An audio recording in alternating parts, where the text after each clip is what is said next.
Hi everyone. I'll just start by thanking my collaborators on this project, Terry Carter, Hazen Russell, and Charles Logan. And I'll also thank the people at the Oil, Salt, and Gas Resource Library who helped out by transferring QA/QC data that were really essential in the execution of this project.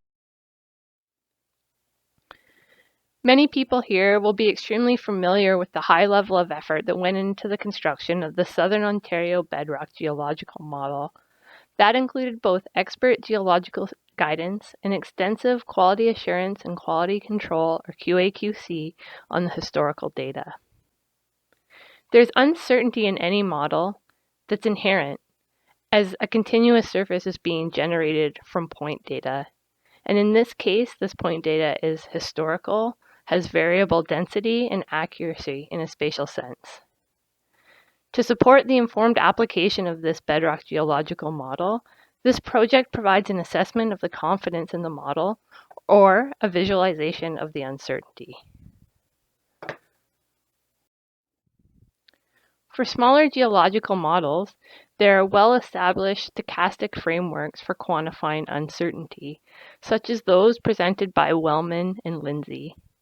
These stochastic methods rely on quantification of the bounds of errors in any model assumptions or data feeding the model, and then a perturbation of the model results around the means of those errors. The Southern Ontario Bedrock model was constructed in Leapfrog. The lithostratigraphic chart is shown here, and you can see there are 54 layers that are complex in their interrelation. The spatial scale of the model is large, and as such, to conform the results of the model to the expert geological guidance, manual editing within Leapfrog is used. Because of this approach, it's difficult to use stochastic approaches and not possible to use a perturbation technique within Leapfrog. As an alternative, an approach was taken to provide an assessment of the confidence of the model that is semi-quantitative, relying on an amalgamation of the errors. In the semi-quantitative approach, for any point data that's used in model generation, any error in measurement or modeling was quantified and summed.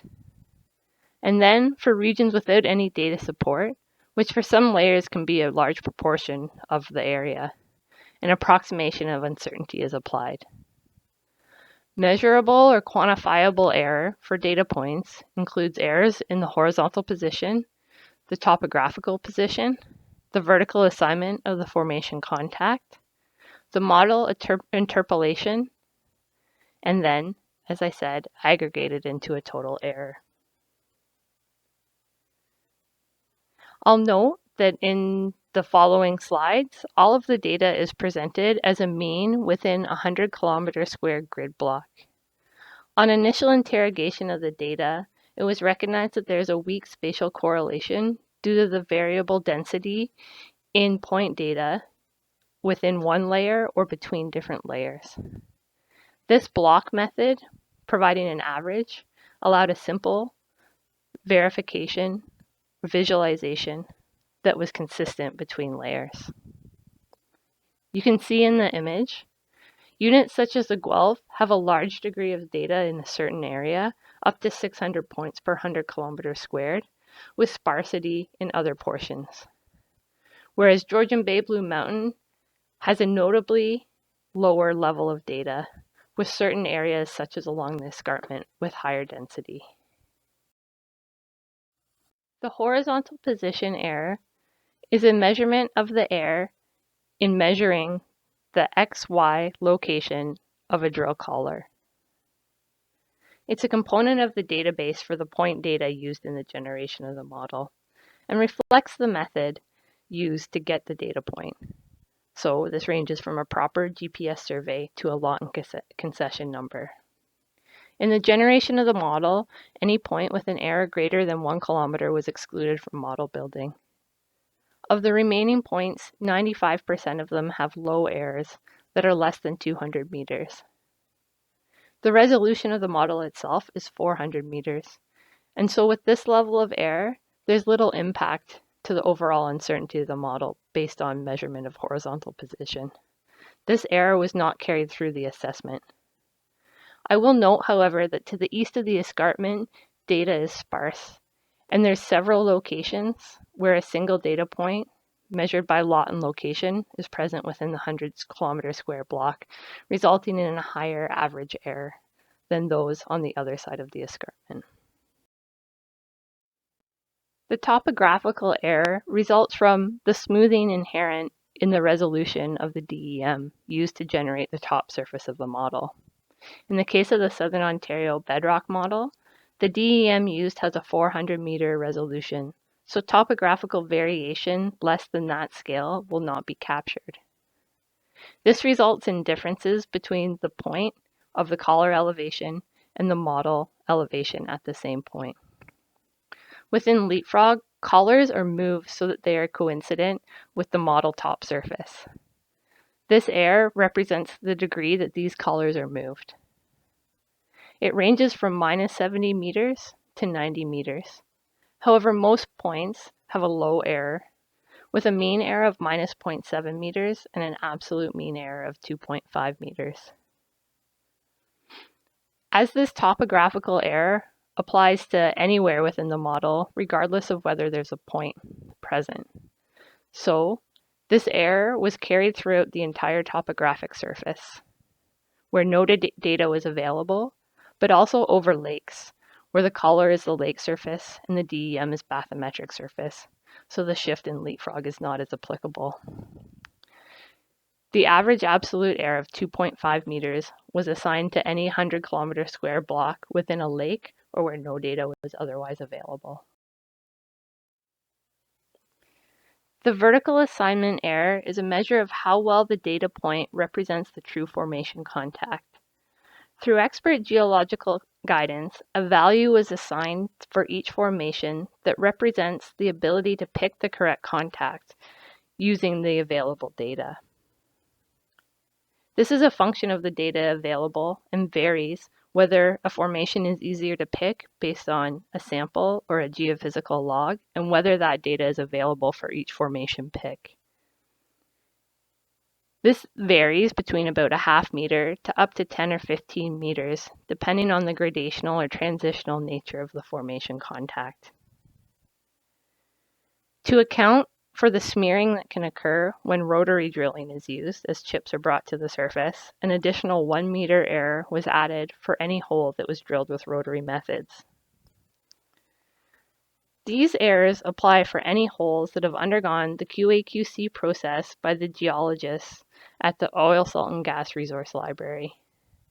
This process examines the driller log and corrects the point based on the geologist's analysis. At the time that this project was undertaken, only about 13% of the holes have actually gone under this QA/QC process.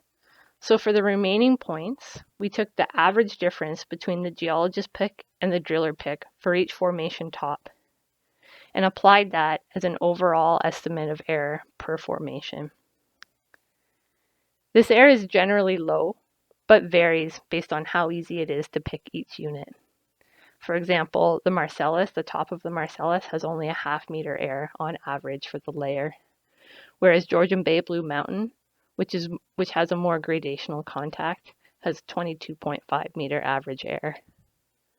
Overall, 42 of the 54 layers have less than 2 meters of error. I will note that this error at this point is biased towards a bit higher than might overall be otherwise. This is because the QA/QC process has focused not only on formation tops that are more difficult to pick or with known difficulty in picking by the drillers, but also focused on anomalous points that come out of the modeling process. The interpolation error is the difference between the input for the formation top and the actual modeled surface. This is because the interpolation within Leapfrog can't honor all points exactly. There's some control within Leapfrog to limit the difference between the data point and the actual surface, so that limits this error. Similar to the pick error discussed above, the model error is generally low, with most layers 42 of them, having average errors that are less than 2 meters. You'll notice if you compare the images on this slide to that before, that more of these 100-kilometer square blocks have data represented. That's because for the pick error or the vertical location error, that's based simply on points where there's drilling data. This interpolation error is based on any data used to construct the model, so that includes control points representing subcrops and outcrops. That's clear, especially for the Guelph Formation, where you can see these points with low error along the escarpment. So finally, all of the errors summarized on the preceding slides, both measurement errors and modeling errors, were summed to provide an estimate of total error or a visualization of total uncertainty for a given point where data support is available used in the model. Data support is available that's variable between the different model layers, ranging from about 25% of a modeled surface to about 100% of the surface. For those known unknowns or portions of a formation top that don't have any data support, we needed to provide a method to visualize that uncertainty or to highlight the fact that data support is not available and the potential consequences on model results. In this case, we used a measure that represents half of the range in surface variability, surface elevation variability within a given grid block. This is by no means a statement of the actual uncertainty within the model. Rather, it gives a basis for comparison to measurement errors and an overall basis for comparison between layers. For example, for the Guelph Formation shown on the left, you can see the hash blocks where data support isn't available are shaded darker, indicating that there's a larger degree of error or a larger degree of uncertainty in those portions of the model relative to the other portions of the model where data support is available. In contrast, on the right, for the Georgian Bay Blue Mountain Formation, you can see the hash blocks are a similar color to the remainder of the model where data support is available. And as mentioned, that formation top is more difficult to pick. And so uncertainty related to the data available is of similar order to the uncertainty present from lack of data. It's more common that there is higher uncertainty from lack of data than there is from data. And the overall summary shows that most layers have small portions of the model that have higher uncertainty that are related to lack of data.